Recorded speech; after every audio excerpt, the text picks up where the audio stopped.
ఢిల్లీలో సీఎం రేవంత్ రెడ్డి కీలక వ్యాఖ్యలు చేశారు. తెలంగాణ కేబినెట్ విస్తరణ ఇప్పట్లో లేదని, మరింత సమయం పడుతుందని మీడియాతో చిట్చాట్లో చెప్పారు తెలంగాణ ముఖ్యమంత్రి. మంత్రివర్గంలో ఎవరెవరు ఉండాలో హైకమాండ్దే నిర్ణయమని అన్నారాయన. కేబినెట్లోకి తీసుకోవాలని తాను ఎవరిని సిఫార్సు చేయడం లేదని చెప్పారు. పీసీసీ కార్యవర్గ కూర్పు కొలికి వచ్చిందని, 1-2 రోజుల్లో ప్రకటన ఉంటుందని చెప్పారు తెలంగాణ ముఖ్యమంత్రి. సమస్యలకు శాశ్వత పరిష్కారం చూపించే దిశగా పనిచేస్తున్నామని అన్నారు సీఎం రేవంత్ రెడ్డి. కులగణన ఆషామాషీగా చేసింది కాదని, ఎంతో పగడ్బందీగా చేశామని చెప్పారు. ప్రభుత్వం చేసిన సర్వేలో బీసీలు 5.5% పెరిగారని, ఈ సర్వేతో ముస్లింల రిజర్వేషన్లకు శాశ్వత పరిష్కారం దొరుకుతుందన్నారు.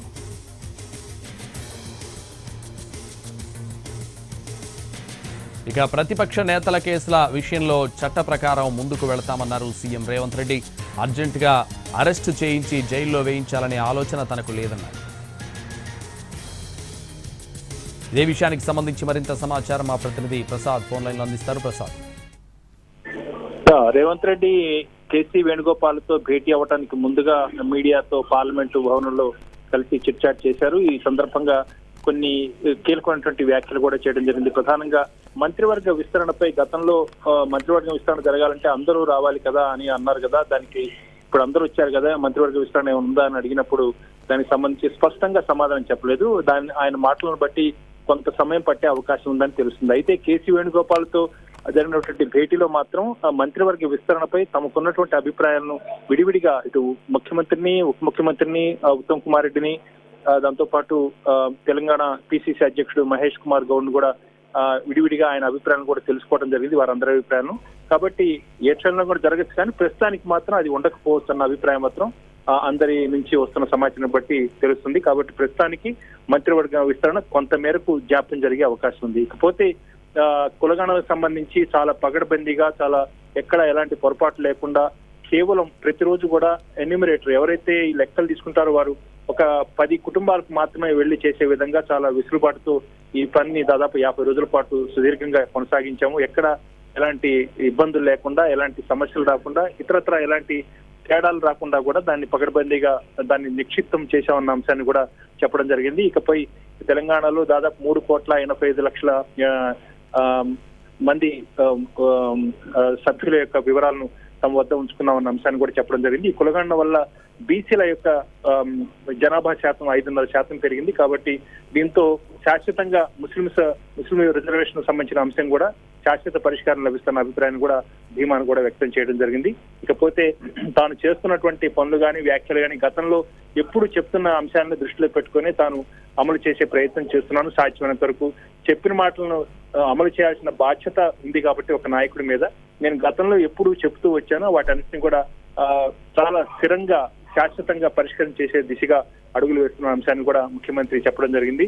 పూర్తి స్థాయిలో ఇటు ప్రభుత్వం కానీ, అదేవిధంగా పార్టీ కానీ సమన్వయంతో పనిచేసే విధంగా పూర్తి స్థాయిలో సిద్ధం చేసుకుంటా ఉన్న అంశాన్ని కూడా తన మాటల్లో వ్యక్తమైంది. ఇకపోతే కేసులు, ఇతరత్ర నేతలపై ఉన్నటువంటి ఆరోపణలు, వీటన్ని సంబంధించి కూడా చట్టం తన పని తాను చేసుకుపోతుంది. చట్ట ప్రకారం చూస్తా కానీ తాను అర్జెంటుగా వారందరినీ కూడా జైలుకు పంపించాలన్న అంశం కానీ, ఆ ఉద్దేశం కానీ తనకు లేదన్న అంశాన్ని కూడా వ్యక్తం చేయడం జరిగింది. ఇకపోతే పీసీసీ రాష్ట్ర కార్యవర్గం కూర్పు దాదాపు కొలిక్కి వచ్చిందన్న అంశాన్ని కూడా చెప్పడం జరిగింది. 2-3 రోజుల్లోనే అధికారికంగా కూడా ప్రకటిస్తారు. దాదాపు 4 వర్కింగ్ ప్రెసిడెంట్లు ఉండే విధంగా పీసీసీ రాష్ట్ర కార్యవర్గం కూర్పును సిద్ధం చేసుకున్న అంశాన్ని కూడా తన మాటల్లో వ్యక్తమైంది. మొత్తంగా ఈసారి ఈ ఢిల్లీ పర్యటనలో నిన్న, ఈ రోజు జరిగినటువంటి సమావేశాల్లో, భేటీల్లో పూర్తి స్థాయిలో కులగణన, ఎస్సీ వర్గీకరణ సంబంధించి తాము తీసుకున్న నిర్ణయాలు, వాటి యొక్క ఫలితాలు, వాటి వల్ల వచ్చే పరిణామాలు, వాటి వల్ల వచ్చే పార్టీకి వచ్చే లాభం, వీటన్నిటిని కూడా ఇటు కాంగ్రెస్ పార్టీ అధ్యక్షుడు, ఏఐసీసీ అధ్యక్షుడు మల్లికార్జున ఖర్గేతోనూ, సంస్థాగత వ్యవహారాల ఇన్ఛార్జి జనరల్ సెక్రటరీ కేసీ వేణుగోపాల్తో కూడా సుదీర్ఘంగా చర్చించారు. పార్లమెంట్ కార్యాలయంలో, కేసీ వేణుగోపాల్ కార్యాలయంలో విడివిడిగా కూడా అందరూ కూడా కలిసి తమ అభిప్రాయాలను వ్యక్తం చేశారు. ఇటు పార్టీ పరంగా, మంత్రివర్గ పరంగా, మంత్రివర్గ విస్తరణకు సంబంధించి వాళ్ళకున్న అభిప్రాయాలను వ్యక్తిగతంగా వారందరూ కూడా ముఖాముఖి సమావేశంలో కేసీ వేణుగోపాల్ తెలియజేశారు. కాబట్టి మంత్రివర్గ విస్తరణపై ఒక అభిప్రాయాన్ని తెలుసుకునేందుకు ఒక కసరత్తు మాత్రం జరిగింది.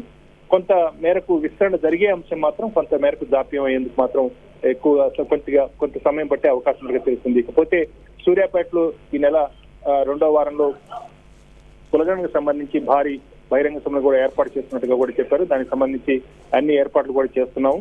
ముందుగా పార్టీ కార్యవర్గం 2-3 రోజుల్లో పార్టీ రాష్ట్ర కార్యవర్గాన్ని ఏర్పాటు చేసుకోవడం, పార్టీ వేదికగా పూర్తి స్థాయిలో కార్యకర్తలు నాయకులను అన్ని స్థాయిలో ఉన్నటువంటి శ్రేణులను కూడా కదిలించి వారిని క్రియాశీలకం చేయడం, ఆ మేరకు ప్రభుత్వ కార్యక్రమాలు, ప్రభుత్వ పథకాలు అమలు తీర్చడం ఇటువంటి కూడా ప్రజల్లోకి విస్తృతంగా తీసుకెళ్లేందుకు ఈ సూర్యాపేటలో ఉన్నటువంటి భారీ బహిరంగ సభను కూడా వినియోగించుకునేందుకు ప్రయత్నం చేస్తుండగా ఆయన మాటల్లో వ్యక్తమైంది.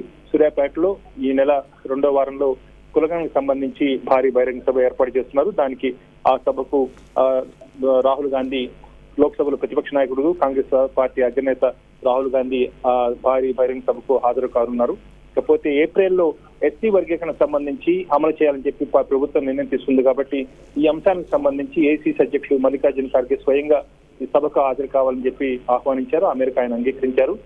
గుజరాత్ లో ఏఐసీసీ సమావేశం కూడా జరుగుతుంది. ఆ డేట్స్ క్లాష్ కాకుండా ఏప్రిల్లో గజ్వేల్లో జరిగే ఈ భారీ బహిరంగ సభలో ఏఐసీసీ అధ్యక్షుడు మల్లికార్జున ఖర్గే ముఖ్య అతిథిగా పాల్గొంటున్నారు. ఆ మేరకు ఎస్సీ వర్గీకరణపై తమకున్నటువంటి నిబద్ధతను సుప్రీంకోర్టు ఆదేశాల మేరకు ఏ రకంగా అమలు చేయబోతున్న అంశాన్ని ఆ సభాముఖంగా ప్రజలందరికీ కూడా తెలియజేయాలన్నది కాంగ్రెస్ పార్టీ ఉద్దేశం. ఈ రకంగా పూర్తి స్థాయిలో నిన్న ఈ రోజు 2 రోజుల పర్యటనలో ఇటు రేవంత్ రెడ్డి అన్ని విషయాలు సంబంధించి పార్టీ విషయాలు, మంత్రివర్గ విస్తరణ అన్ని విషయాలు కూడా చర్చించారు. అతి త్వరలోనే దీనిపై నిర్ణయాలు ఉంటాయి.